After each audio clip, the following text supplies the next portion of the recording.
Well, good evening. Tonight is Wednesday night, and so under normal circumstances, we would actually be having a singing night at West Oaks. Obviously, that's not going to be able to occur as we're in the current situation we find ourselves in. And so I did not want to just record a video of me singing. I did not think that would be edifying for anybody involved, quite frankly.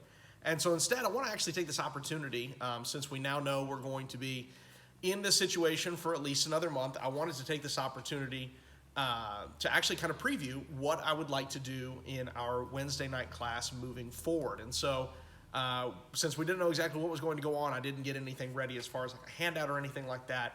And so instead, tonight's just going to serve as an introduction to the class we're going to be moving forward. I am hopeful that what we're going to be able to be doing Wednesday nights going forward is maybe using Zoom or some other similar technology where we can have a little bit more face-to-face interaction. So we're still kind of working on some of the details of that.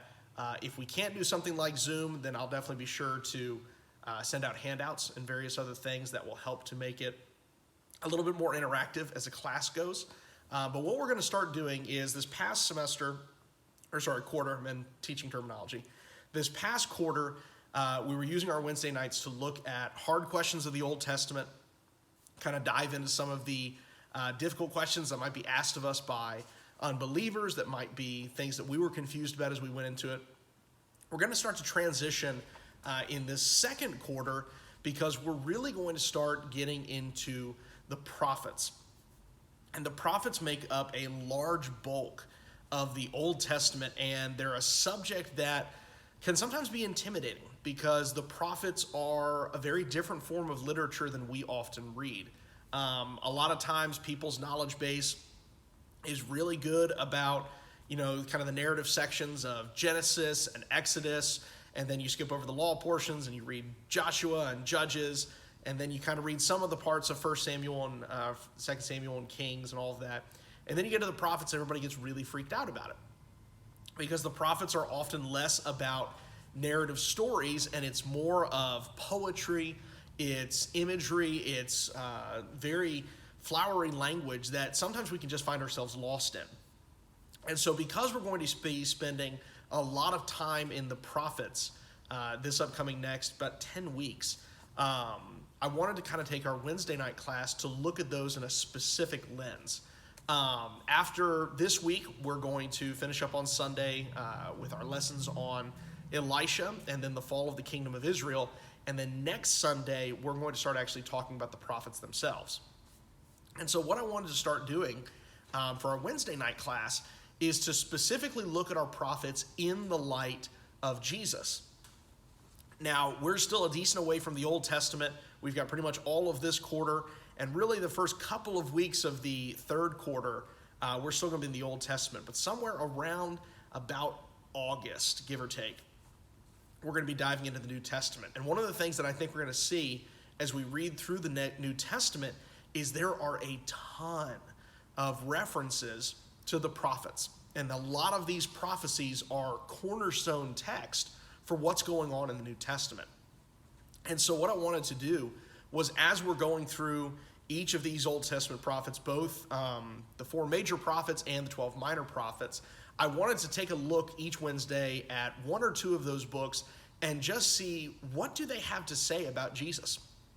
What are some of the specific prophecies that are going to emerge as a result of Jesus? Now, some of them are not going to have a lot of it. I mean, some of the minor prophets are very short. Some of them are very directed at certain topics. Some of them are only going to have a couple of references. But even those small ones, like, for example, Jonah, who's actually going to be the first one we're going to look at next week, Jonah has a major prophecy that is actually used by Jesus himself to demonstrate his resurrection, and part of the reason that that's going to occur. And so we're also going to have some prophets like Isaiah, where we may need more than one class to get through all of the Messianic prophecies of Isaiah.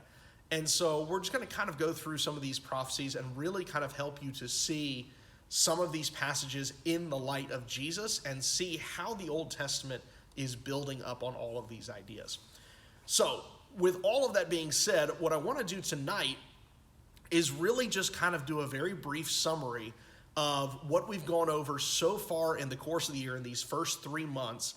It's been a lot of narrative, it's been a lot of history, but kind of embedded in those different in those different stories has been some of these messianic prophecies. And so really, I'm going to kind of do a review over these first about a dozen books of the Bible and point out a couple of things in the story that are pointing the way towards these Jesus prophecies, towards the messianic prophecies. And what we're going to see is there's going to be a couple of key images that have been established, particularly in the books of Genesis and in the book of 1st and 2nd Samuel. And these images are going to be real big cornerstones for the prophets, and they're going to be kind of the foundation that the prophets then start to build off of. And so hopefully tonight's a good review. Hopefully you'll be able to kind of remember most of what we've been talking about. This will kind of bring some of these prophetic images to light, and they'll help be tools that we can continue to use in our study of the prophets. So the first one that I actually want to look at is going to be in Exodus. I know I just said Genesis and Samuel were the major ones, but there's an important concept, and there's really no one verse to look at it, but it's a really important overall concept of how the Old Testament links into the New Testament. And that's going to be found in Exodus chapter 3. Exodus chapter 3. Exodus 2 is the birth of Moses. Exodus chapter 3 is going to be the burning bush. Now, the concept that we're about to talk about is a tough one. It's one that is very, very thought-heavy. It's kind of a difficult concept, and so kind of bear with me on this, because this is going to pave the way for a really important concept that litters the pages of the New Testament. So it's not really explicitly spelled out in the Old Testament, but I think you're going to see the very clear parallels. So in Exodus chapter 3, we're going to see in chapter 2, or in verse 2 of chapter 3, Moses is out pasturing. He has left Egypt at this point in time. He's in the land of Midian. He's with his father-in-law. He's a shepherd at this point. And so he goes up to Mount Horeb, the mountain of God, also known as Mount Sinai. And in verse 2 of chapter 3, it says, "The angel of the Lord appeared to him in a blazing fire from the midst of a bush. And he looked, and behold, the bush was burning with fire, yet the bush was not consumed. So Moses said, I must turn aside now and see this marvelous sight, why the bush is not burned up. When the Lord saw that he looked aside to look, God called to him from the midst of the bush and said, Moses, Moses. And he said, Here I am. Then he said, Do not come near here, remove your sandals from your feet, for the place on which you are standing is holy ground. He said also, I am the God of your father, the God of Abraham, the God of Isaac, and the God of Jacob. Then Moses hid his face, for he was afraid to look at God. One of the consistent images in the Old Testament is that man cannot look at God. That's a big no-no. You can't do it. In fact, when Moses requests to do that later in his story, God's going to tell him point blank, you can't look on me or you'll die. And yet, there are multiple times in the Old Testament, particularly in these first 5 books of the Bible, the Pentateuch, where God's going to appear before men. And people are going to be able to talk to him. And people are going to be able to interact with him. And that seems to be a very conflicting idea. How can God be a being that is impossible to look on, and also be a being that can be looked on, that can be interacted with? And so this figure seems to be the key understanding to this, the idea of the angel of the Lord. Now, we have a very specific idea of what angels are. Angels are the messengers of God. They are the ones who are the sons of God. They come down, they interact with people, and most of the time, they're just messengers. In fact, they're very clear to make themselves out to be servants of God. They're not God himself. In fact, in Revelation, when John tries to bow down and worship an angel, the angel kind of freaks out. It's like, no, nope, I'm a servant, just like you're a servant. You save that stuff for God. And yet here, we have an angel of the Lord that not only is okay with worship, but actually specifically says, this ground is holy, and this is where God is. So in some capacity, this angel of the Lord figure, and it's this specific one, is both not God and also God. And so he's distinct from Yahweh, from the God, but he also has the presence of God. Now, hopefully, wheels are already starting to turn in your head, and you're already kind of seeing where we're going with this. But remember, this would have been a weird puzzle for the initial readers of the Old Testament. Remember, we have the benefit of we have the New Testament. We know the Jesus story. We know the idea of Emmanuel, God with us. The original readers wouldn't have understood that. And so this is one of the perplexing mysteries of the nature of God. How can God be both completely separate from mankind and also show up on mankind's turf?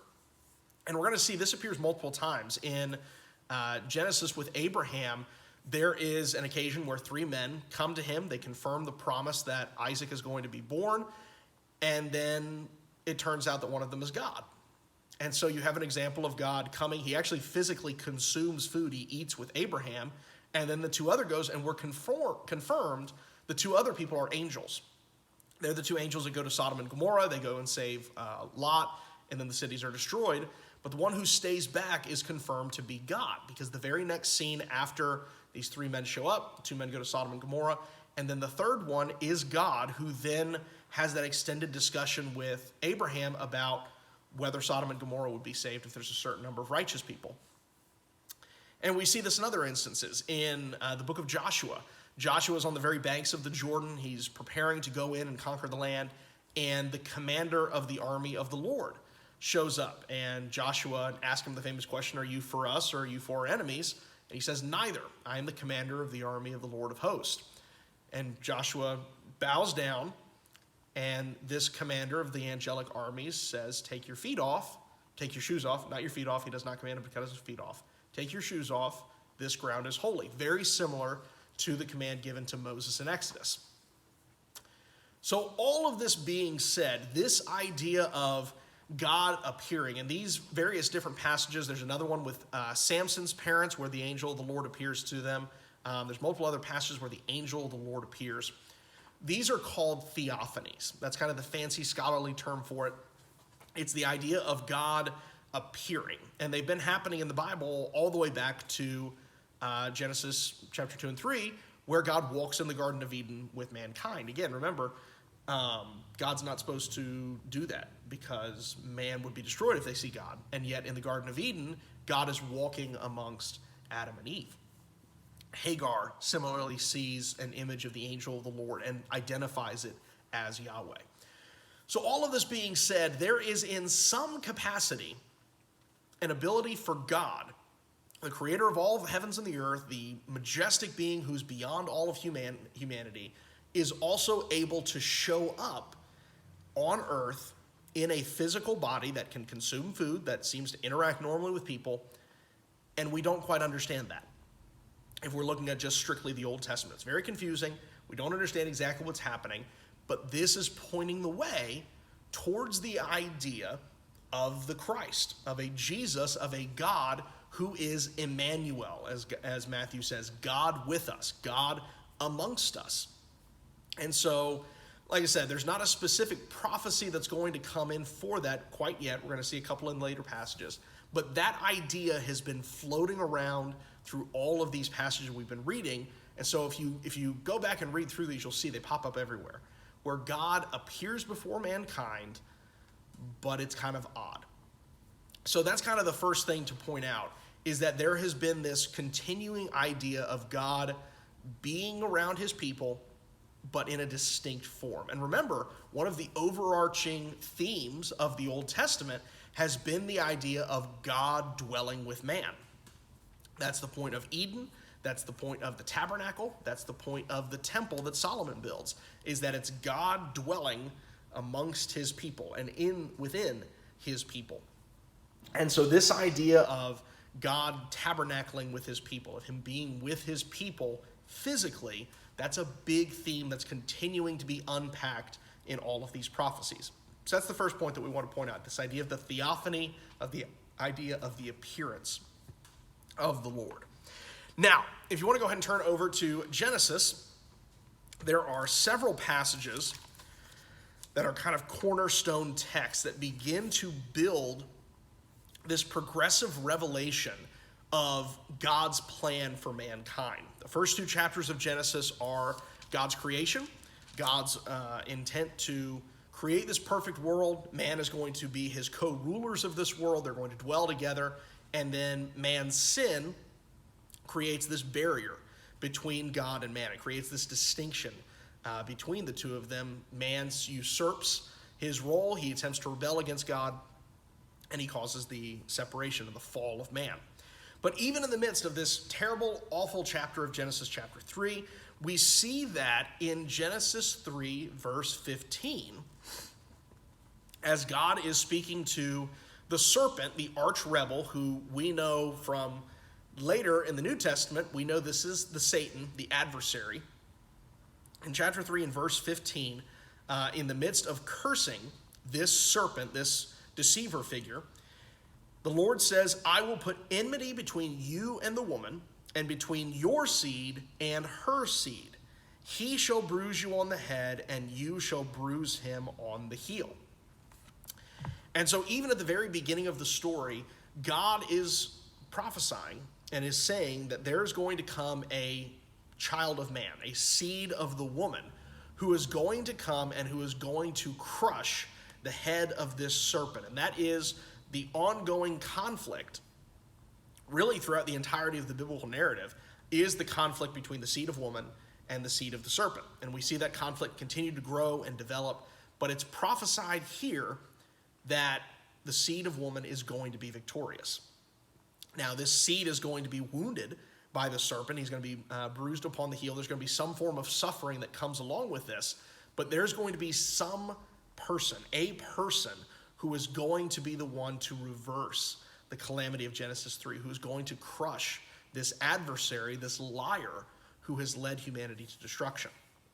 So that's our first introduction to the story. There's a seed who's going to be the source of the adversary's destruction. That seed promise is then picked up a few chapters later in Genesis chapter 9. And this idea of the seed being a blessing for mankind, that the seed is ultimately going to be the reversal of the curses of mankind and instead going to bring forth the blessings of God's creation. And so we see in Genesis chapter 9, after Canaan, one of the three sons of Noah, is cursed for his sin with his father, in chapter 9 and verse 26, Noah also said, "Blessed be the Lord, the God of Shem, and let Canaan be his servant. May God enlarge Japheth, and let him dwell in the tents of Shem, and let Canaan be his servant." So now that we've had the seed of woman distilled down to Noah and his three sons, now we have a direction that this is going to go, that it's going to be through of these three sons of Japheth, Shem, and Canaan. It's actually going to be Shem is going to be the line that this seed is going to continue through. And so Canaan is going to be cursed, Japheth is going to dwell in the tents of Shem, and Shem is going to be the line of this blessing. And that blessing is what is really traced through the rest of the Genesis narrative, from Genesis chapter 12 all the way through Genesis chapter 50. And so in Genesis chapter 12, we have the next major prophetic development, and that is the promises of God to Abram. And so in Genesis chapter 12 and verse 1, it has, "The Lord says to Abram, go forth from your country and from your relatives and from your father's house to the land which I will show you, and I will make you a great nation. And I will bless you and make your name great, and so you shall be a blessing. And I will bless those who bless you, and the one who curses you I will curse. And in you all the families of the earth shall be blessed." So now we have an extension of this promise. So now this seed of the woman, we know it's through the line of Shem, and the genealogies have confirmed that Abram is the descendant of Shem. And so now this seed promise is extending. It's not just the defeat of the serpent. Now it's going to be a nation is going to emerge from this seed. The seed is literally growing larger. And this nation, descended from Abraham, is going to be blessed. They are going to become a great nation, and specifically all the families of the earth will be blessed. And so now we see that this seed promise is going to result in not just the destruction of the serpent, but also the blessings of all people in creation. This is going to be the tool by which God reverses the damage of the fall and brings it back to this original Edenic state. And the promises to Abraham are extended. Later, there's going to be the addition of a land that is going to be set aside for Abraham and his descendants. Later, there's going to be the promise of a specific child. Isaac is going to be the child of this line of the seed. And that line then further develops. Isaac is born, and he becomes the promised son. Then out of Isaac is the promise goes on to Jacob, who eventually becomes known as Israel. And Israel then has his 12 sons. And so this family continues to get larger and larger. And eventually these 12 sons are going to become the 12 tribes of the nation of Israel. And that nation is going to be the tool with which God is going to bring blessing.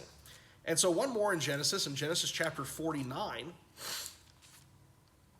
we have Israel's prophecies concerning his sons. And so he gives a series of blessings and curses, and mostly blessings, on all of his sons, and kind of gives a prophetic foreshadowing of what's going to happen with these various groups. And so the oldest three sons, Reuben, Simeon, and Levi, had forsaken their right to be blessed, because Reuben had laid with his father's concubine, and Simeon and Levi had murdered the inhabitants of Shechem in defense of their sister. And so then we then get to the fourth son. I had three up there, but it's the fourth son, Judah. And so Judah has actually been really the main character of the past several chapters. Him and Joseph have been being held in contrast with one another, and ultimately Judah becomes the hero of the story when he is the one who reverses his previous actions of being the one to sell Joseph into slavery, to then he becomes the hero who's willing to sacrifice his own life for the sake of his younger brother Benjamin. And so Judah has become a main character, and that continues in chapter 49 and verse 8, where the prophecy of Judah for his father is extensive. It says, Judah, your brothers shall praise you, your hand shall be on the neck of your enemies, your father's son shall bow down to you, indicating that position of superiority.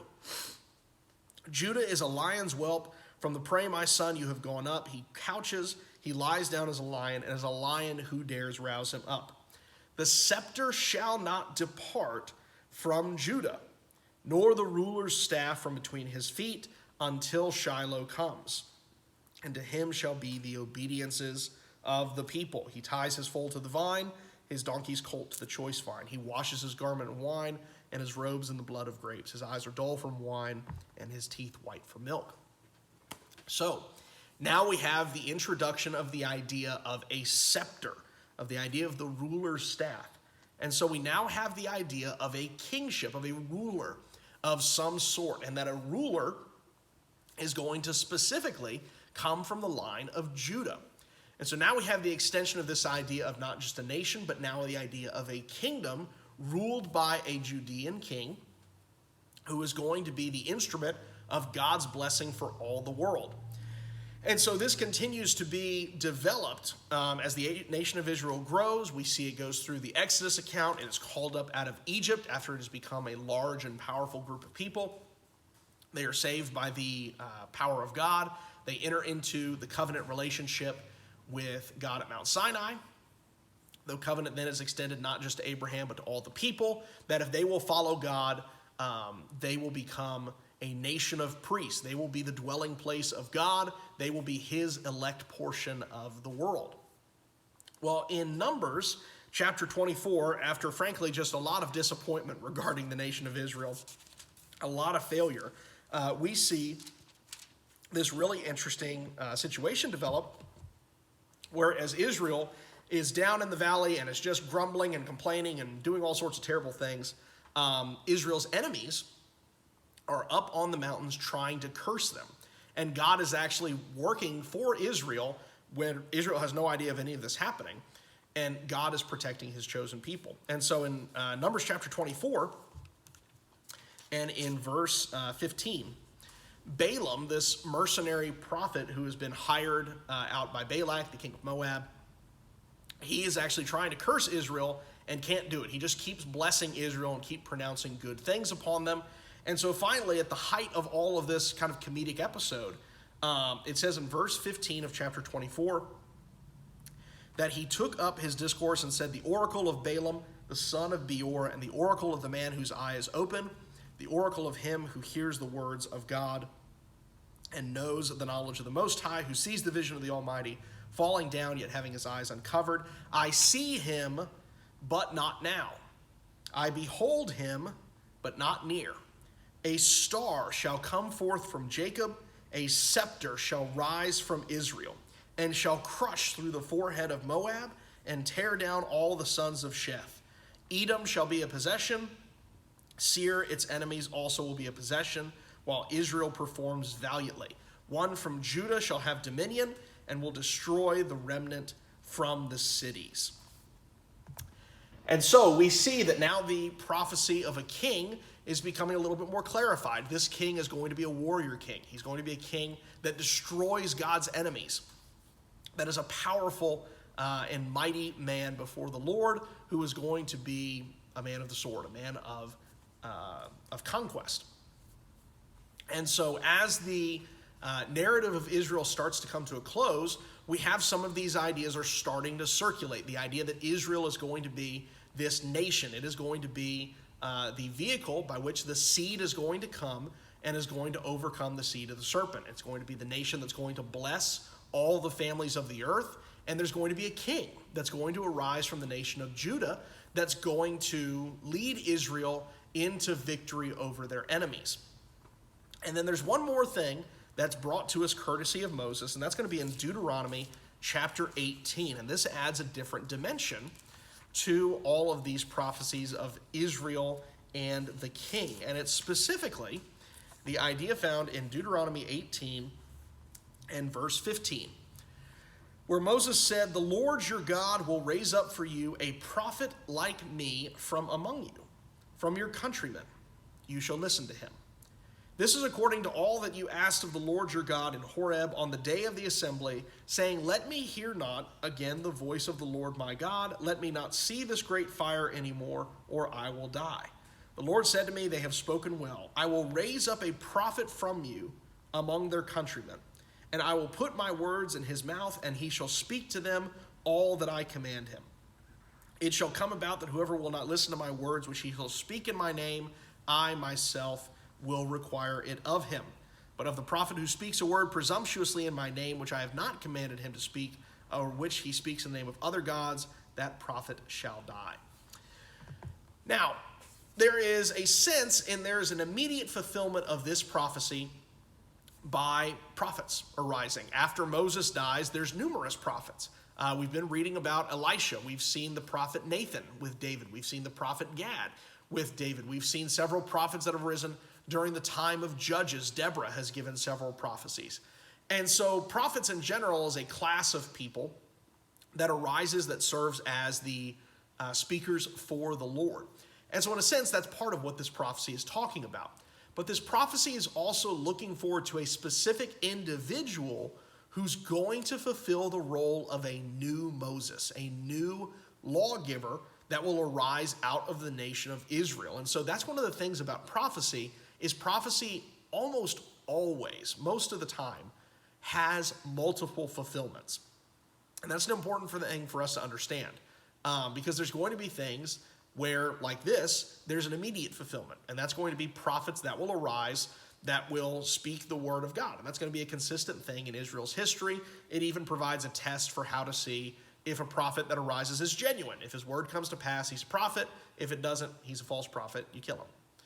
But there's going to be a prophet, a singular prophet, who's going to arise, who's going to be a new Moses.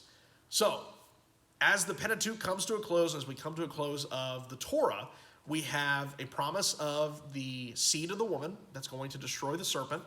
We have promise of blessing coming through the seed of Abraham. We have the promise of a great nation, of a land. We have a promise of a king that's going to arise from Judah. It's going to be a scepter that is going to arise from Israel to defeat her military enemies. And we know that there's also going to be a prophet that is going to arise like Moses to lead Israel into a new law. So that's the idea of the Torah and some of the major prophecies that come through there. Now, after you get through the Torah, you go through the book of the book of Joshua and the book of Judges. And so Joshua, there's some foreshadowing of the idea. Obviously, we just talked about the idea of the commander of the armies of the Lord. And so there's foreshadowing of the idea of God being that warrior in fulfillment of the prophecy. And then we get to the book of Judges. And Judges is really all about how Israel desperately needs a king. And that's that ending conclusion of Judges, is all of these terrible things are happening because Israel doesn't have a king, and that's why everybody's doing all the things that they don't, or that they just want to do for themselves. And so as we then turn to 1 Samuel, there is a very important chapter in the development of all of this in 1 Samuel chapter 2, where we are finally given the idea that there's going to be a king who is going to arise to fix the problems of Judges. It's going to be a king that's going to lead Israel to these victories. It's going to be a king that's going to fulfill the terms that Moses had commanded, that's going to lead them in righteous adherence to God's word. And so we're thinking it's this king that's going to be the conduit for all of these blessings to come to the world. And so Hannah, the mother of Samuel, who gives birth miraculously through the power of God, she sings this song that really foreshadows a lot of the themes of the book of Samuel. And specifically, she's going to say in verse 10 of this song in chapter 2, that those who contend with the Lord will be shattered. Against them he will thunder in the heavens. The Lord will judge the ends of the earth, and he will give strength to his king, and he will exalt the horn of his anointed. And so now we're kind of being given this idea of, okay, this king that we've been talking about, the scepter that's going to rise out of Judah, the king that's going to be the star of Israel, the king that's going to lead Israel into blessing, all of that's starting to come into fruition. This king is about to come forth. But before we get to that king, there's actually another prophecy in this chapter, not about the king and not about the prophet, but actually concerning Eli, the priest, and his sons. Eli is a very poor leader of Israel. Very quickly, we're going to see that Eli is going to lead Israel into disastrous ruin. The Ark of the Covenant is going to be taken away. His two sons, who are very wicked, Eli and Hophni, are going to die for their sins. And in the midst of the Lord condemning this group of people, there's going to be a really interesting passage in chapter 2 and verse 35. After the Lord says Hophni and Phinehas are going to die, Eli is going to die, he says, "But I will raise up for myself a faithful priest who will do according to what is in my heart and in my soul. And I will build him an enduring house, and he will walk before my anointed always. Everyone who is left in your house will come and bow down to him for a piece of silver or a loaf of bread and say, 'Please assign me to one of the priest's office so that I may eat a piece of bread.'" And so now we have a third role coming to fruition. Now there is going to be a priest who is going to arise, who is going to be the true priest of Israel. And in fact, Eli's line is actually going to be subjugated to that new line. Now, this gains an immediate fulfillment in later on. Eli's line is going to be destroyed, and eventually we're going to see Eli's descendant, Abiathar, is actually going to cede way in the priesthood to Zadok, who's a different priest. So there's an immediate sense of fulfillment. But there's also a long-term sense of fulfillment of the idea that there's going to be a priest who is going to come, who is going to again lead his people in faithful service to God. So we've now seen there's three big roles that are being prophesied. And these three roles are kind of the cornerstones of what Israel's prophets are going to start talking about. And that's the role of the king, the role of the prophet, who's going to be like Moses, and the role of the priest, who's going to serve before the Lord. And so these three offices are very, very important in the prophets. And obviously, again, those of us who have been Christians for a while, we know that those are the three main descriptors of Jesus. He is the prophet, the priest, and the king. So all of these things are pointing the way towards Jesus. And all of these things start to gain really a lot of steam in 1 Samuel chapter 2. And this is going to be the last passage we're going to look at tonight, because this is really the most important one for where we are right now. As we're ending the book of Kings, as we're getting to the conclusion of the story of Kings, which is ultimately going to result in the exile of Israel and Judah and the destruction of these nations, this is the promise that is the most hearkened back to. And this is the promise where God says that there is going to be a king of David's line. And so in 2 Samuel chapter 7, verse 12 through 16, we are going to see that as David is asking to build a temple for God God is going to say, no, instead, there is something else going to happen. I'm going to build you a house. And it says in verse 12, when your days are complete and you lie down with your fathers, I will raise up your descendants after you, who will come forth from you, and I will establish his kingdom. He shall build a house for my name, and I will establish the throne of his kingdom forever. I will be a father to him, and he will be a son to me. When he commits iniquity, I will correct him with the rod of men and the strokes of the sons of men. But my loving kindness shall not depart from him, as I took it away from Saul, whom I removed from before you. Your house and your kingdom shall endure before me forever. Your throne shall be established forever. Now again, in an immediate fulfillment, we know that this is talking about Solomon. We know that this is going to be the son who's going to build a house for the Lord. His kingdom is going to be established. And so we know in a way Solomon fulfills part of this. But there's also a sense that David's line is going to be eternal. There's going to be a king always before the Lord of David's throne. Now, this obviously interjects a sense of narrative confusion because we know at the end of the book of Kings, there is no kingdom. David's kingdom does fall. Judah does fall to the Babylonians, and everybody's carried off into exile. And so as the people of God are carried into exile and eventually come back, they're asking the same question that we as readers are. But what about the promise to David? What is going to happen in this promise that God has given? How are we going to see the fulfillment of the Davidic king staying on the throne? How are we going to see the fulfillment of the priest who's going to administer to God in his house, which at the end of 1 Kings has been destroyed, or at the end of 2 Kings has been destroyed? And who is this prophet who's going to be the new Moses? Who are all of these figures going to be? These are the characters and the images that the prophets are going to start building off of. And so that serves as kind of the foundation of what we're going to start talking about as we go through these 16 prophetic books. These are the images that are going to keep on coming up, and we're going to start building on these ideas until ultimately we get to the New Testament, and like all of this narrative tension, which is so built up and it's so tight, we're like, what's going to happen with this, and how is God going to get this? And then it's Jesus.